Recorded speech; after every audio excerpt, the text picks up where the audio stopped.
student. Today we have discussed the topic uniform circular motion and solve examples.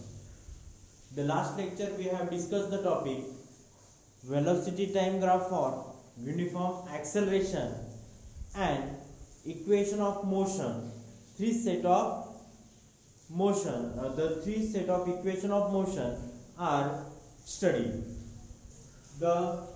What is meant by uniform circular motion? What is meant by uniform circular motion? When an object, suppose एखादा object आहे, when an object moves with constant speed along circular path, the motion is called as uniform circular motion. Suppose any object जर आपण त्याला move केला एका circular path मध्ये आणि ज्यावेळेस तो सर्क्युलर पाथ मध्ये मूव्ह होताना त्याचा जो काही मूव्ह होताना त्याचं जे काही असणारी जी काही स्पीड असते ती स्पीड कॉन्स्टंट स्पीडनं आणि तो सर्कम्फरन्स ऑफ द सर्कल त्याच्या काय होत असतो तो युनिफॉर्मली सर्क्युलर पाथ मध्ये कॉन्स्टंट स्पीडनं सर्क्युलेशन करतो म्हणजे युनिफॉर्म सर्क्युलर मोशननं तो काय होतोय कॉन्स्टंट स्पीडनं त्याची मोशन असते त्यालाच आपण काय म्हणणार uniform circular motion. For example आपण एक ऑब्जेक्ट घेतला त्याला जर आपण एक जी असणारी ऑब्जेक्टला आपण काय करतो एका थ्रेडनं हँग जर केला आणि त्याला किंवा टाईट केला एखादा ऑब्जेक्ट स्टोन घ्या तर तो हँग केल्यानंतर आणि तो आपण जर एका सर्क्युलर पाथ मध्ये जर असा जर आपण हँग केला आता इथं पेन मी अडकवलेला आहे आणि तो काय करतो मी एका युनिफॉर्म मोशन मध्ये याची जर मोशन बघितली तर ही कशी असणार आहे मोशन इज द सर्क्युलर म्हणजे सर्कम्फरन्स ऑफ सर्कल म्हणजे याची मोशन ही कॉन्स्टंट स्पीड ना याचा स्पीड कसा असणार आहे कॉन्स्टंट आणि हा कसा रोटेट होतोय in a circular motion circumference of along a circular path याच्या सर्कम्फरन्स ना हा काय होतोय मूव्ह होतोय आणि ही जी मोशन असणार आहे with constant speed it is called as the uniform circular motion. मग सिंपल सी definition what is mean by uniform circular motion when an object moves with constant speed along a circular path of the motion is called as uniform circular motion. For example, rotation of fan जो काही फिरता पंखा असतो त्याचं rotation बघितलं कसं होतं एका सर्क्युलर पाथ मध्ये आणि कॉन्स्टंट स्पीडने this motion also called as the uniform circular motion. Then second example earth revolve around the sun rotation of earth around the sun ते पण एका सर्क्युलर पाथ मध्ये असणार आहे आणि ते पण example of uniform circular motion. Then rotation of wheel जर आपण एखादी कार घेतली त्याचं व्हील बघितलं तर ते कसं फिरत असतं rotation of wheel in a circular path this motion also uniform circular motion. The motion of the stone in A sling आता तुम्हाला मी एक्झाम्पल सांगितलं आणि ते जर आपण एका दोरीने जर हँग केला तर एखादा स्टोन आणि तो जर रोटेट केला this motion is also called as the uniform circular motion. Then if an object moving along a circular path radius is r takes a time t and to come back to its starting position and its speed can be determined by using formula given below.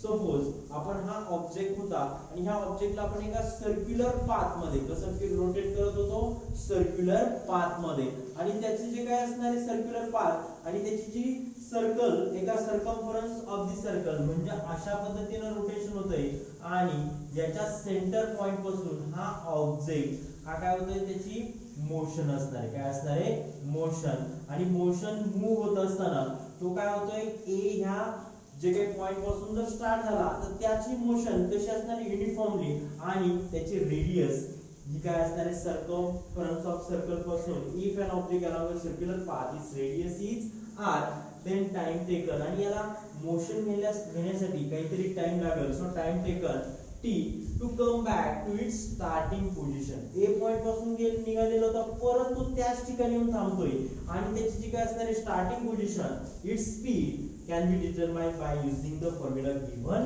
below. Speed is equal to circumference upon time. म्हणजे हा object जो असणार आहे हा कसा circumference of circle न काय होतोय पूर्णपणे त्याचा एरिया जो काय असणार आहे तो सर्कम्फरन्स ऑफ दी सर्कल आणि त्याच्यासाठी लागलेला टाइम. आता सर्कम्फरन्स आपण फॉर्म्युला माहितीच आहे आपल्याला. सर्कम्फरन्स साठी आपण फॉर्म्युला यूज करतो सर्कल मध्ये. सर्कम्फरन्स काय असणार आहे 2 पाय r आणि टाइम साठी काय वापरू शकतो आपण t. म्हणजे सर्कम्फरन्स 2 पाय r आणि टाइम साठी small t and speed is the v. r is the radius of the circle. This is the radius of the circle and it is the formula of uniform circular motion is the speed is equal to circumference upon time. Circumference is 2 pi r and time is the small t. V is equal to 2 pi r upon t. R is the radius of the circle. What is meant by uniform circular motion? When an object moves with constant speed along a circular path and the motion is called as the uniform circular motion. And different example of uniform circular motion. This type of question asked in examination 2 marks. Write any 4 example of uniform circular motion and also what is meant by uniform circular motion. The type of question asked in examination. Examination साठी तुम्हाला question कसा येऊ शकतो what is meant by uniform circular motion 1 mark साठी येऊ शकतं किंवा write any 4 example of uniform circular motion आणि मी 4 example दिलेली and in each having half marks. Okay, consider as a half marks. Then the given formula are there. Then solve example on page number on 11. आता आपण बघणार आहोत solve example page number कशावर किती number वरचे 11 वरचे आणि ते जे काय असणार आहे जे काय असणार आहे हे रिलेटेड जे काय आपले टॉपिक झालेले आहे डिस्टन्स वेलोसिटी डिस्प्लेसमेंट याचे जे काही फॉर्म्युले त्याच्यावरती जे काही क्वेश्चन हा न्यूमेरिकल्स साठी येऊ शकतो 2 मार्क साठी सॉल्व एक्झाम्पल आणि हे आपल्या क्वेश्चन पेपर मध्ये असतात. क्वेश्चन नंबर सेकंड मध्ये किंवा थर्ड मध्ये बघा फर्स्ट एक solve example. An athlete is running on a circular track. He run a distance of 400 metre. म्हणजे एक ॲथलीट आहे आणि तो काय करतोय आणि तो खेळाडू असणार आहे ॲथलीट खेळाडू जो काय करतोय एका सर्कम्फरन्स ऑफ सर्कल मध्ये तो काय करतोय त्याचा ट्रॅक असणार आहे आणि त्या ट्रॅक सर्क्युलर पाथ मध्ये ट्रॅक मध्ये तो काय करतोय रन होतोय आणि डिस्टन्स किती कव्हर करतोय 400 मीटरचा त्याचा सर्क्युलर ट्रॅक असणार आहे इन 25 सेकंड मध्ये and before returning original position आणि तो परत एकदा काय होतोय रिटर्न होतोय returning position. And what is the average speed and velocity. How to find average speed and velocity. आता दोन्हीचे आपण जे काही फॉर्म्युले असणार आहे ते फॉर्म्युलेज बघितलेले आहे आणि त्यावरती आपल्याला फक्त काय करायचे आहे गिवन काय काय दिले इथं आपण राईट करूया. गिवन याच्यामधूनच बघा given total distance travel distance इथं दिले travel how many 400 metre. Total distance is the 400 metre. Then total displacement. आता डिस्प्लेसमेंट एक लक्षात ठेवायचं कोणताही object any object and moving along a circular path in the circumference of circle in uniform circular motion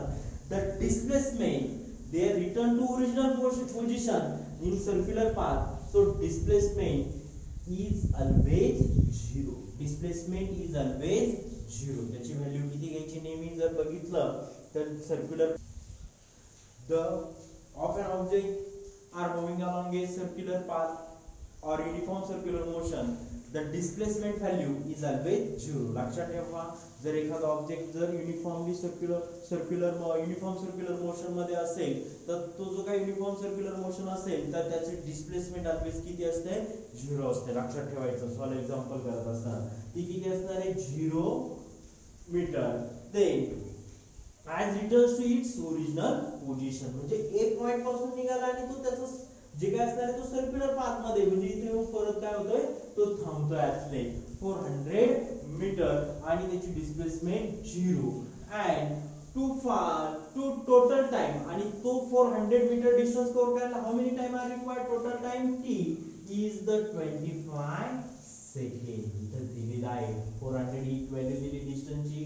त्यानंतर time दिलेला आहे second मध्ये 25 second. त्यानंतर ऍव्हरेज जे काय असतं. आता त्याच्यानंतर डिस्प्लेसमेंट दिलेली नाही, पण आपण एखादा ऑब्जेक्ट जर मूव्ह होत असेल युनिफॉर्म सर्क्युलर मोशन मध्ये तर डिस्प्लेसमेंट ऑलवेज व्हॅल्यू इज 0. म्हणून इथे मी घेतलेली डिस्प्लेसमेंट इज 0. आलं लक्षात. त्यानंतर to find average speed and average velocity. आपण ऍव्हरेज स्पीडचा पण फॉर्म्युला आपल्याला माहिती आहे. What is mean by formula of average speed is equal to total distance covered and divided by total time taken. आता total distance ची value आपल्याकडे इथं आहे.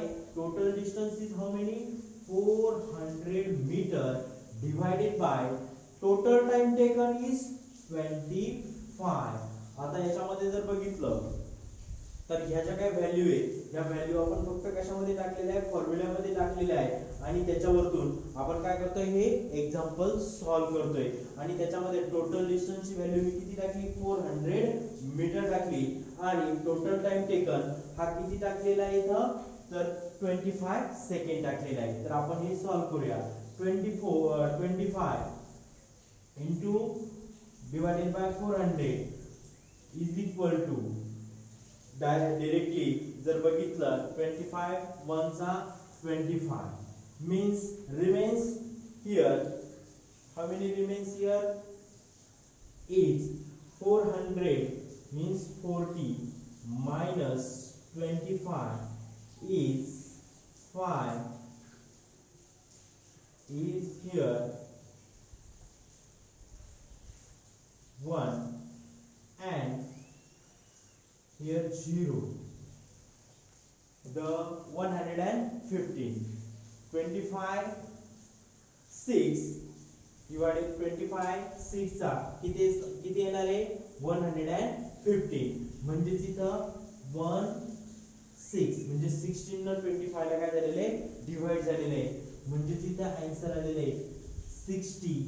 आणि तो काय असणार ऍव्हरेज वेलोसिटी आपण जी काउंट करणार स्पीड हा कशामध्ये मीटर मध्ये. means the average speed of an athlete is how many 60 meter per second. आलं लक्षात. म्हणजे इथं आपण 400 divided by 25 घेतलंय. 25 न 400 ला डिवाइड करताना 25 न 400 ला डिवाइड करताना पहिल्यांदी 40 ला आपण डिवाइड करत असताना 25 1 चा 25 40 minus 25 किती रिमेन्स राहिले 15. आणि वरतून आपण किती घेतला इथे राहिलेलं डिजिट 0. तर 115 राहिला. 25 च्या टेबल मध्ये 115 किती नंबर्स आहे 6 म्हणून 25 6 चा 115 म्हणून आपला आन्सर किती आलेला आहे 16 मीटर पर सेकंड. आता ऍव्हरेज वेलोसिटी फाइंड करायची. म्हणजे आपण इथे ऍव्हरेज स्पीड काउंट केले. आता काय करायचं average velocity. Average velocity is equal to total displacement आपल्याला इथे व्हॅल्यू मिळालेली 0. ती इथे टाकून द्या पुट करा 0 divided by total time taken किती लागलेलं आहे आपल्याला how many total time taken is the 25. ही पण व्हॅल्यू टाइमची आपल्याला माहिती आहे.